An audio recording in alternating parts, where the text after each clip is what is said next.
Specifically, Canaanites, boy, they went all over the place, it seemed like. Of course, we have a number of tribes right here where the Israelites took them out.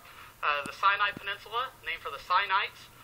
They were a group that came out of Canaan. In fact, some of the Sinites came out and went to the area that we know as China, the Orient, the Philippines, places like that. You might think of the Sino-Japanese War. You see, we still see a reflection within that name of the Sinites.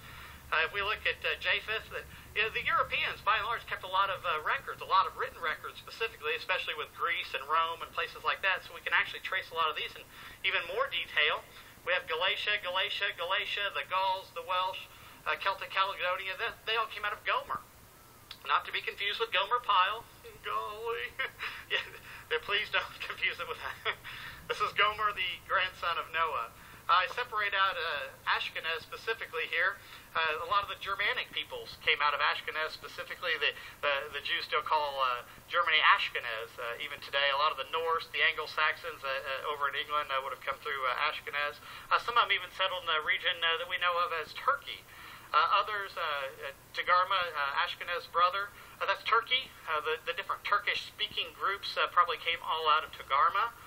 Armenia, for example, where the mountains of Ararat are.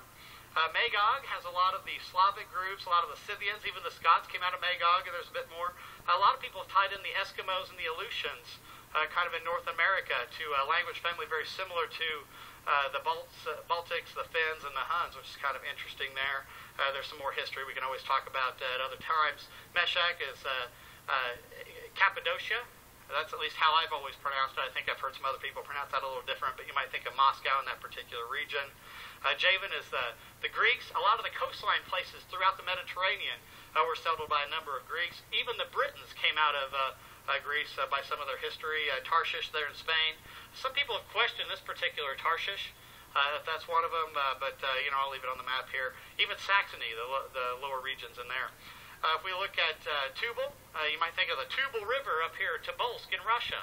But you know what? All the Iberian groups came out of there in the italics, and the Irish all came out of Tubal as well. So if you have some Irish ancestry in here, you may have come through there. Tyrus, this is where the Thracians came from, as well as the Jutes up in this region. You see some of these reflections in the name of Thrace. There's still the Tirus River there in Europe. You might think of Troy. Remember the Greeks conquered Troy, that particular area. Tyre was originally by Tyrus, and of course the Phoenicians conquered them. Well, if we turn to Shem, I actually left one of Japheth's sons off, and that was Madai, because the Medes who came out of Madai actually linked up with the Elamites, who Cyrus later changed the name to Persians. Remember the law of the Medes and the Persians?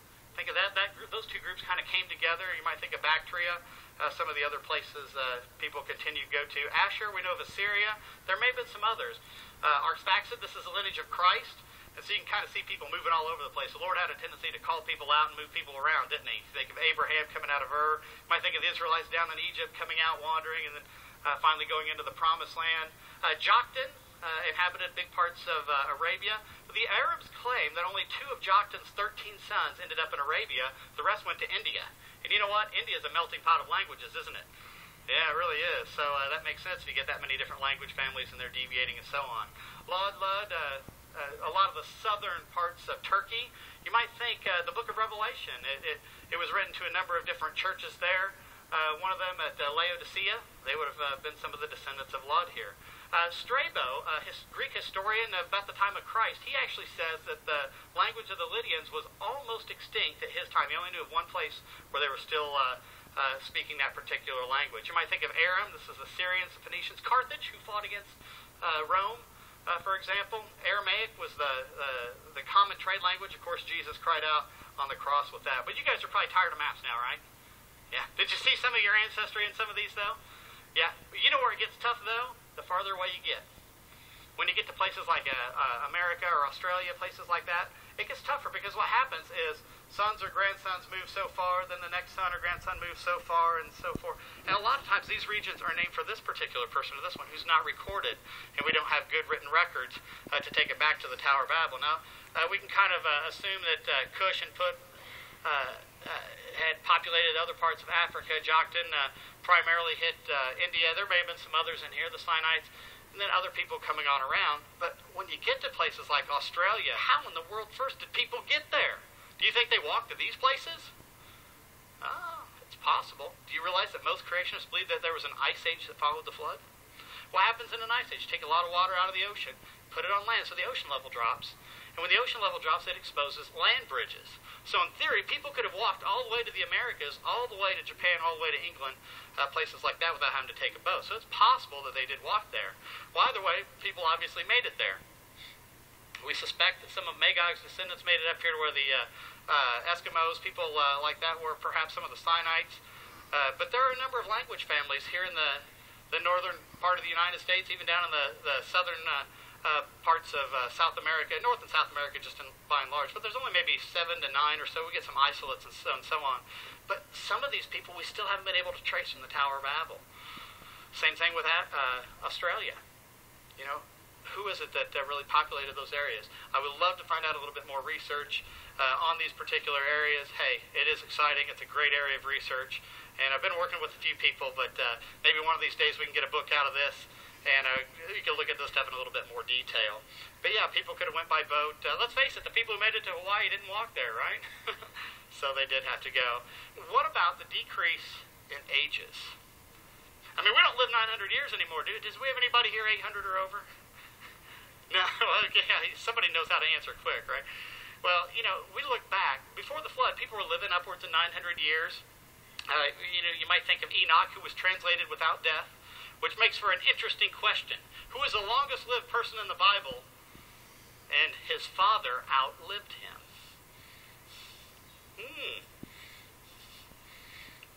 Methuselah, of course. You know, his father still hasn't died. He's in heaven. But that's kind of interesting. But, you know, we even see Noah. He lived 950. He was the third longest living person in the Bible. But then we start seeing these ages drop off. I do want to clarify here. Genesis 6:3, a lot of people say, well, the maximum age is 120 years, and they point to Genesis 6:3. Friends, this is not human longevity. This is the countdown to the flood. Because let's face it, after this was said, a lot of people lived well past 120 years. You might think of Abraham, you might think of Shem, you might think of Arphaxad. A whole host of these guys outlived 120 years. The fact is, Moses is the first one that I've seen recorded in the Bible that died at about 120 years. And remember, his eyes weren't even dim, you know, if you remember right. But these ages start to drop off after the flood. Now, we've had some people say, well, maybe it's increased oxygen, or maybe it's diet, things like that. Friends, I would de-emphasize some of those things. People have tried to work on diet. They've worked on increased oxygen, which may have a little bit of good effects, but then it has some other problems, environmental changes, things like that. People have been studying this for a long time, and we're not living 900 years. It's probably some other factor. I would leave open better possibilities as genetic bottlenecks at the flood and specifically at the Tower of Babel. And there may be some other factors as well in here.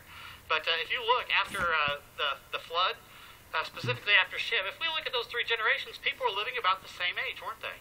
On average, about 445 years. But then after the events that occurred at Babel, we have three generations here where people were living, well, on average, about 236 years.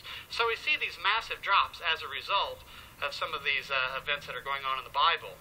But you see, these ages were dropping off. I would say genetic factors are probably the biggest factor. There may be some other things, because if we consider Shem, he only lived 600 years. And he was born before the flood, wasn't he? So there may be some other factors, and these are things we could talk about further, but not in this particular talk. Well, what about ancestor worship? Do you realize cultures all over the world have ancestor worship? For example, you might think of Shinto or Greek mythology or the Norse or Germanic mythologies. A lot of ancestors were worshipped. You know, in the case of some of the Greeks, they said that they're descendants of the gods, of the immortals, and so on and so forth. Well, why would this be?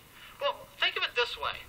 If your ancestors, you know, such as your great-great-great-great-great-grandfather, outlived you, would you start looking at them different? Start thinking, man, I'm getting old and decrepit. I mean, I feel that way already.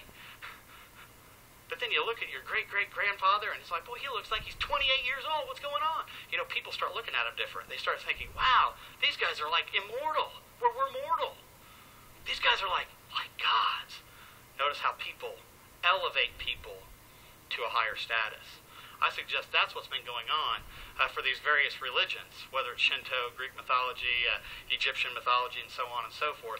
They elevated their ancestors to a godlike status. If you look at a lot of the Greek mythology, the immortals still died. They just outlived everyone else. And so that does make sense. Well, were there any extra biblical accounts of a language split? You know, we find flood legends all over the world. You know what? We find Tower of Babel legends all over the world too. They're everywhere. This is fascinating to see. I'll just put a couple of examples up here. Reading in Plato, his book Critias. In the days of old, the gods had, remember the gods, their ancestors who outlived everyone, had the whole earth distributed among them by allotment. There was no quarreling, for you cannot rightly suppose that the gods did not know what was proper for each of them to have, or knowing this, that they would seek to procure for themselves by contention that which more properly belonged to others. See, they're talking about a split right there. Here's one from some of the Maidu Indians in California. I hope I'm pronouncing that correctly. Basically, they said, suddenly in the night, everybody began to speak a different tongue, except that each husband and wife talked the same language. That's pretty interesting, isn't it? That's kind of what the Bible's saying. So we do find these sorts of accounts all over the globe, and that's a great study in and of itself. Well, let's get back to this. Why is all this biblical authority issues? I mean, one of the things we did in this talk, we went right through there. These are common questions we get surrounding the Tower of Babel. And you know what? When we trust the account as written, it makes sense, doesn't it? It explains the world. But you know what? We're in a culture today where people are appealing to, say, modern scholars who say this is mythology. They're appealing to other scholars who say, listen to us, trust us, let's reinterpret it for you. Friends, do we have to do that? Or should we step back and be still and know that God is God? We need to trust his account. When he writes a historical account, the way this is written, we can trust it as a historical account. That's what we need to do. We do not need to appeal to human authority when we can appeal to God's authority. John 3:12 says, I have spoken to you of earthly things and you do not believe. How then will you believe when I speak of heavenly things? The context of this, Jesus is speaking to Nicodemus. And they've been talking about earthly things. And you know what? Nicodemus just really didn't quite grasp this stuff. And yet, he wanted to hear about the heavenly things. So often, we get so excited about the heavenly things. And that's good, don't get me wrong. But sometimes we neglect the earthly things. What we did in this talk is we talked about a lot of earthly things, didn't we? We saw maps and genealogies. Let's face it, that stuff can be kind of boring. But you know what? It explains the world. It is the authoritative Word of God, and it makes sense in today's culture.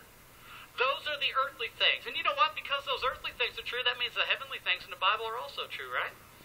It really is.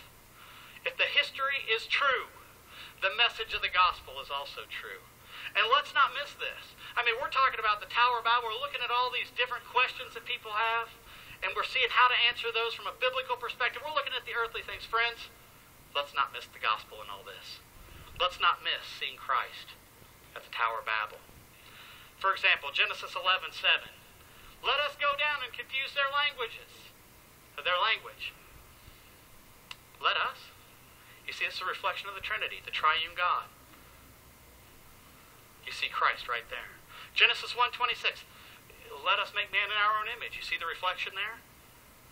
It's incredible to see. Christ is right there involved the whole time.